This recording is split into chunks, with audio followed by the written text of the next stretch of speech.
today. And I'm going to close up our month on truth to circumstance with the gateway of truth.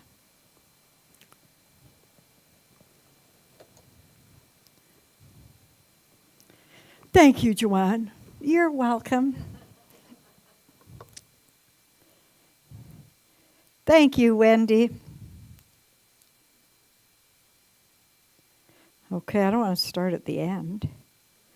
Well, isn't that sometimes the best place to start? Where we're going. Good morning, everybody. My heart and soul is with each one of you today. And I'm honored that you're here as we share and learn something to help our day and our week and our life be more thorough, be more authentic, be more loving, be more kind. So if you could please just join me as I speak these words of affirmative prayer or spiritual mind treatment. And if you choose, you may close your eyes. And if not, that is okay too.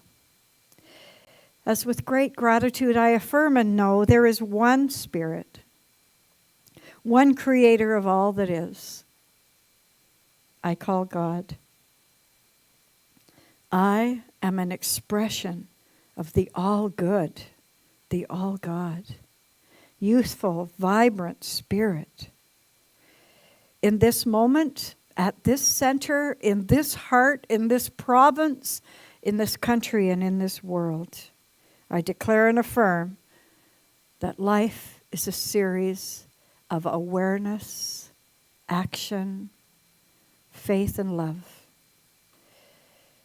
I know that when I enter into this space of faith and love, I restore my cells. My mind and my beingness are natural and assured. As I walk through the gateway of truth, the spirit of joy, health, and rejuvenation are in my soul. I am a beautiful being of light and love. It flows to me, into me, and through me. And I know that I have plenty to share and plenty to spare and plenty for me. This truth brings great gratitude into my life. I am grateful for this center, for the co-creators with me. I am filled with thanksgiving. I let this go knowing my word has been spoken. It is already done. I believe and I receive. And together we say, and so it is. And now in this space of knowing and loving, let us bring to mind all those in our lives who need to know they are loved.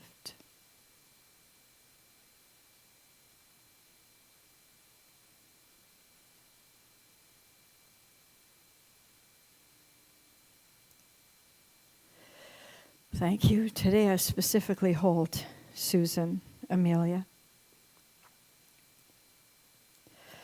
I just want you to know that today I felt Spirit so strong in this room. Oh, I felt Ernie. I felt Mary. I felt Jane. Oh, Spirit is here. And those are just a few that gave me their names. I want to start with something pretty darn amazing that really speaks to truth to circumstance. I want to talk about my friend, Gordon Hemmelgarn. And I want to invite my mentor, Reverend Judy, to come up here and tell us about this amazing thing that happened to Gord and will soon happen for Lou.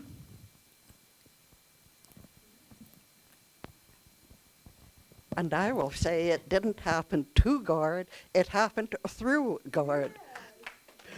Come on, Gord, come up front. On Friday night, Gord sat what is called the oral panel, the final step to becoming a science of mind practitioner. Yeah. And he sat and answered questions with 2 ministers and a practitioner, none of whom knew him. And he did it online, and he wowed them, and he is now certificated, except for the paper still to arrive in the mail. And Gord, tell us what this means to you. This has been such a fabulous journey, but I am very much a stickler, as I have attended colleges like Malaspina, Okanagan, BCIT, SAIT. So I think we really need to give a big hand of applause to Reverend Judy and Reverend Joanne for helping me and polishing me for this long. Thank you, everybody. Thank you, Gord. And I want to tell you that this is normally, well, a 4-year program, really, because to get into it, you have to have done 2 years of study. And that is, let's call it 4 8-week courses every year for 2 years, or the equivalent of that. And then there's 2 years of professional practitioner training. And ours got really dragged out of shape, and it took 4 years to do that 2 years. First, it was interrupted with my cancer experience in 2019, and we had just been working on our program from September through June of that year. And then I was in Edmonton for surgery and chemo and radiation and all that stuff. Then we got back to classes, and then COVID hit, and we shut down again, and we wound up actually finishing our classes and wrote the exam a year ago in July, but they wouldn't let us do the panel at that time. So here we are. Talk about stick-to-itiveness and Gord's determination and his power. When he speaks his word, it is surely done. So what I want to do is to invite any of you who feel so inclined, if you have something in your life that could use some healing, talk to practitioner Gord Hemmelgarn.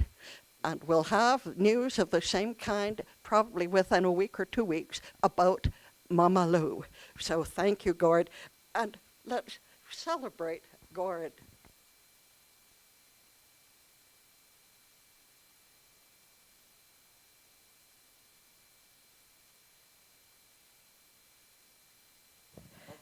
Thank you, Reverend Judy.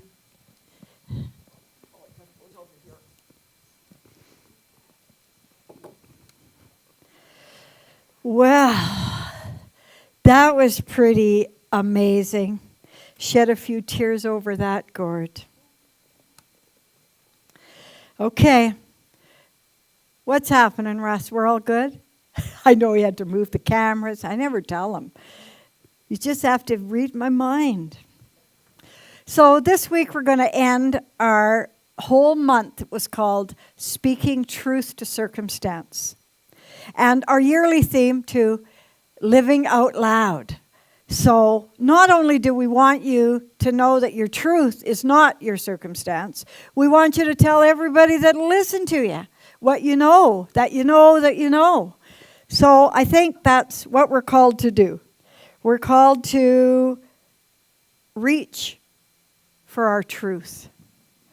Because circumstance for each of us is something different. You know, for some people, the circumstance is a daily living experience. Like you're a woman, or a man, or big or tall. Those are things you got to live with every day. And for other people, circumstance is something that happened to you 50 years ago, or, you know, for younger people, 20 years ago, and it sticks to you like glue. And you carry it around thinking, that must be the truth. But it's not. It's a circumstance. And for others, circumstance happened to somebody that's not even you, but you chose to take it on because that's what we're taught to do. So circumstance isn't something that even happened to us, but it affected us. It's so easy to see how we can get caught up in our circumstances and forget to see the truth.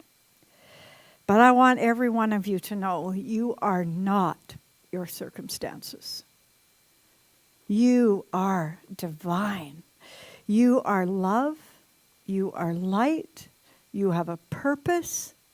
And the circumstance surrounding your life has absolutely nothing to do with that. So all this month we talked about a power bar. I talked about spirit being a power bar or God. And the Buddhists believe everybody gets to that place where they know what their power is a different way. But there's still only one power bar. There's only one source. Whatever you call that source, you could call it God or Buddha or Isis or Spirit or Creator. It's still the power bar, and you have to plug into it. You could look at that power bar all day, and your crock pot won't turn on until you plug into it. So as I was researching what power truth has, I really came across that there's different ways to power. There's faith. That's what I use. I have such a deep faith in myself. My mother called me faith.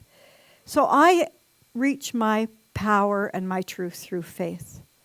For other people, it's something different. For other people, it could be action. Taking action. If you're not living your truth, you want to go and do something about it. And so you take action. And I talked about truth to circumstance being practicing the presence. Practicing the presence of something greater than you are. Because to take action, you have to know you're more than your circumstance. But I want to backtrack a little bit and talk about faith. Because the first week we did some prayer postures about faith. And the thought behind prayer postures is what the body does, the soul remembers. And what the soul remembers, your life lives. So I ask you to join me in these 4 posture poses. The first one is divinity. I know that I am. Oh, I've skipped way past here. Oneness, reverence, divinity. Anytime you put your hands here, you're practicing the presence of spirit. And then let's open our arms wide, and that opens your heart. And we'll say together after I say it, I release all expectations of myself and others. I release all expectations of myself and others. And then we bring our hands up in the joy pose, the power pose, as we affirm, I am grateful. And we bring our hands back to our heart. Whether you do it physically or spiritually, feel that warmth on your heart as you affirm, I am love. One more time. Okay, hands to heart. I practice the presence. Practice the presence. I release expectations of myself and others. I am grateful. I am love. And then the next one was action. Practicing the presence. Because it's not me, it's spirit, it's grace, it's something greater than me. It's the power source through me that does the work. We have this little saying on the wall. You might know it's there, you might not. It says there's a power for good in the universe greater than I am, and I can use it. It says greater than you are, and you can use it. And that was practicing the presence. That's action. So that was the second thing we plugged into the power bar. In biblical terms, it says, it's not me, but the Father within that does the work. And to me, that's a gateway of truth. Those are the 2 doors. You know those beautiful doors at the back of the center that you have to open? Those are the 2 things. Faith and action. Faith and connecting to practicing the presence. That opens the door. In our philosophy, that's your heart and mind. Open your heart, Open your mind, and you've entered the gateway of truth. And then the next one we talked about is wisdom. So the first thing we have to do is have faith. There's doors there. Faith in yourself. Then you have to take action. You have to actually grab those doors and open them and be willing to step through. And once you step through, then this sense of peace and wisdom comes over you. So maybe that's your power source. When you're looking for truth, you want answers. You want to research. You want to write down. You want proof, proof, proof. And that's okay. That's wisdom. And when I talked about the power bar of wisdom, I stopped telling God how big my problems were, and I started telling my problems how big my God is. That's wisdom. So we've walked through the door, and we've accepted our own inner wisdom, and then we start walking down deeper and deeper and deeper into our own beingness, into our own truth. You know those gates, the gateway of truth, they're not locked. They're waiting for you and me to grab the doors, to open our heart and mind and swing them open. I think in this time, in this world, with all that's going on, it is a big series of circumstances that are happening. There's hardly any truth out there. Who knows what truth is? You know where truth is? Right here. Right here in this room with like-minded people that you can talk about truth. I've never been more aware of the circumstances in our life than I am right now. I sure wish that I knew that when I was a 16-year-old mother, that I wasn't a victim of my circumstance. I didn't allow myself to see that truth, that I could change my experience by changing my thoughts and beliefs. I wish I knew that. I believed I was my circumstance.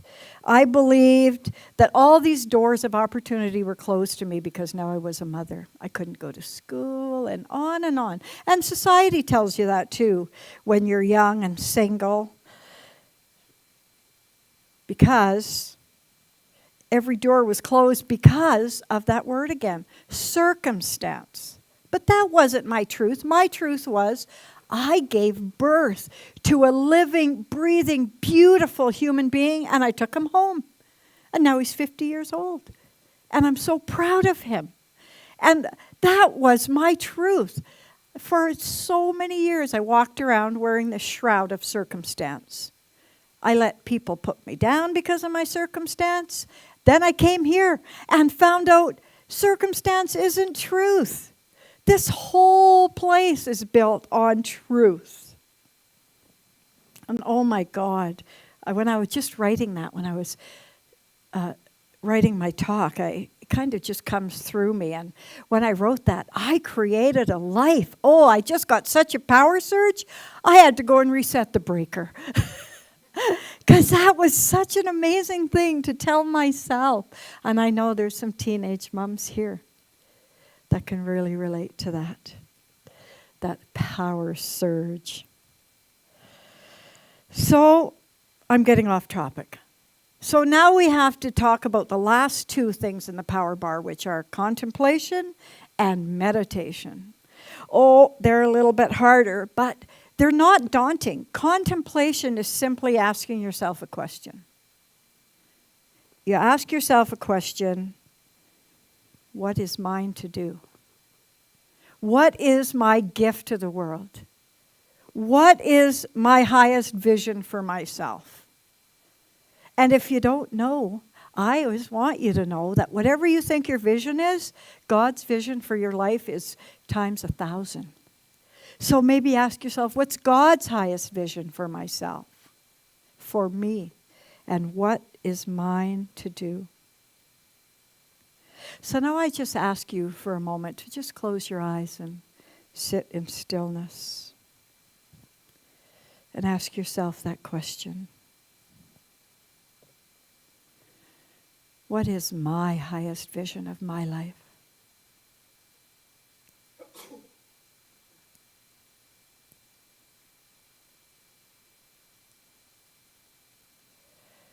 Can you see yourself making a change to be in line with your highest vision?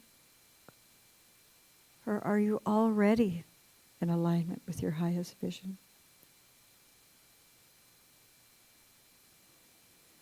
And once you see that vision, ask yourself, what is mine to do?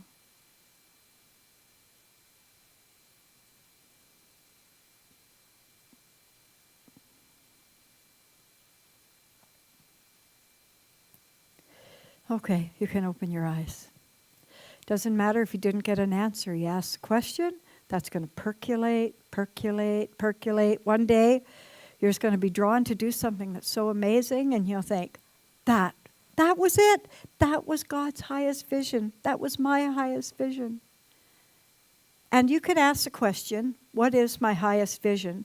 But if you don't supplicate it with, what is mine to do? Nothing changes. So ask the question, and then ask for help from something greater than you. What is mine to do? That is another source of truth to contemplate. Contemplation. And lastly, I can't tell you enough about the power of meditation. That's where the answers are. If nobody has ever meditated here, I have to tell you, my granddaughter, Cassidy, she's 16, and just the last few months, she's like, are you talking? I'm going to come and listen to you. I'm so honored, Cass. And then she came into a meditation one time, and I said, Cass, are you coming to meditation? Oh, yeah, I'm coming to meditation too. So I wish we knew that too when we were 16, that we could come to meditation. Some people think that's the hardest of all. But do you know that you're meditating every time you're in mindfulness? Every time you're doing the dishes, you're walking, you're looking at a pendulum, looking at a crystal in your window, looking at the blue sky, looking at a tree, all of that is meditation. Meditation is bringing you into awareness of your mind. And there's no magic to meditation. It's just a way of being. Or I should rephrase that. It's a way of not being. It's a way of just not being.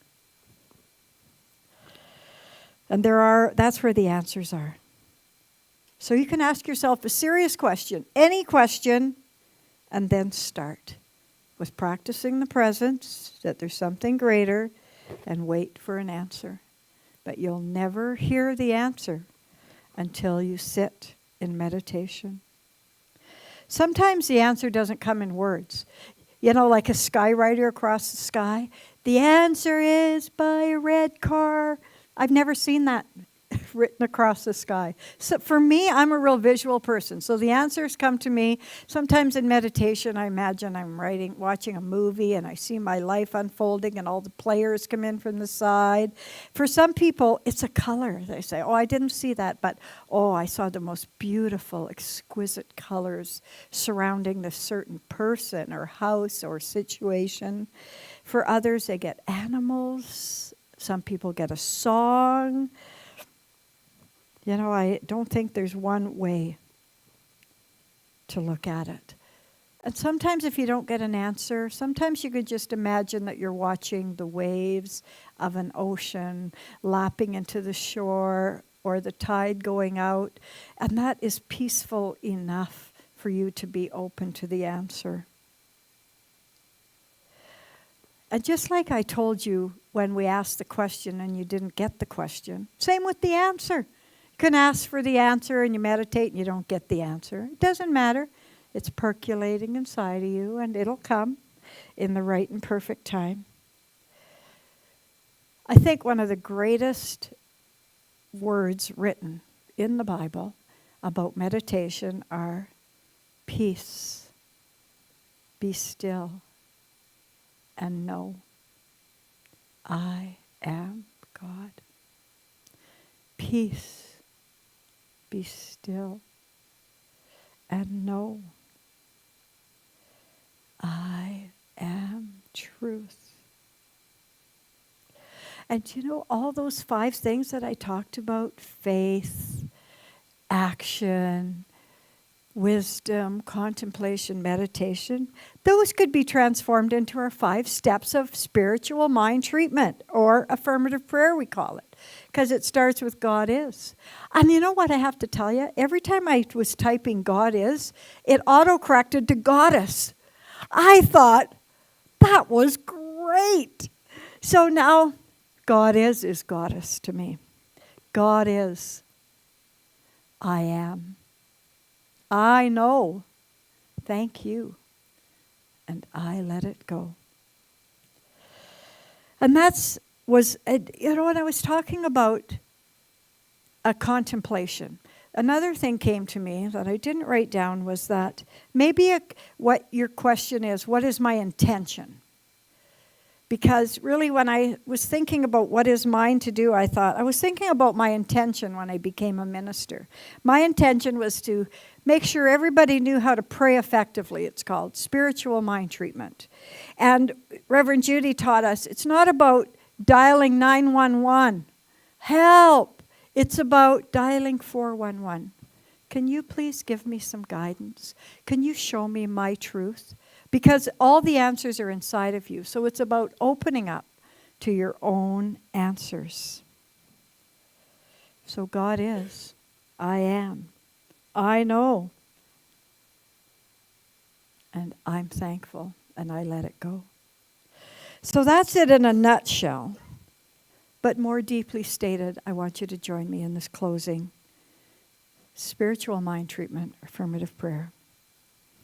I know there is only one presence, one power, one life, one universal love, great spirit, all creation, I call God. Because there is only one power, I am one with it. I am created from this power source of love and wisdom. I am one with it all. It flows through me as me. I am turned on to the power greater than I am, and I can use it. And I'm grateful. I'm grateful to know this truth. I'm grateful for my family and friends who walk this path of awakening with me. And I now declare that as I move about my being, the message this month of truth to circumstance opens the gateway of truth for me. Because I am greater than my experience. I am not my experience. I am the truth. I am the way.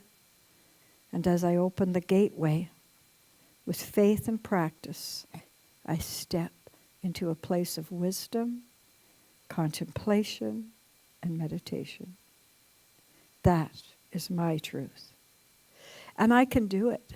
I can work with it in busy times, in quiet times, in sad times, in joyful times. It's all the right time to acknowledge who I am. That I am love, I am light, I am peace. And with loving thanks for this center, for this philosophy, for the people here who support their own growth and support me and support this center. I let it go into the mind of the all-knowing one, where it is returned to me as I allow and accept it. It's returned to me completed and overflowing. And together we say, and so it is. So how you find your truth and stay on your path is unique to each one of you. And I have a couple of stones left. Whether you practice through faith, through practicing the presence, through wisdom, through contemplation, or meditation, the greatest gift you can know is that you're not alone. You're not alone in this room. You're not alone in this world. You're not alone in this universe. I was telling Nancy about a song by Marilyn Rose. It says, we're all angels but we need each other to fly. We come to this earth with one wing, and we have to find the other angel to fly. So we're all angels, but we only have one wing. And I think that speaks to there's a power for good in the universe greater than you are, and you can use it. And before I end, I would like to, I don't know if Audrey Nicole got one. I know Cecilia didn't get one. I know Nancy didn't get one. I know Arnold didn't get one.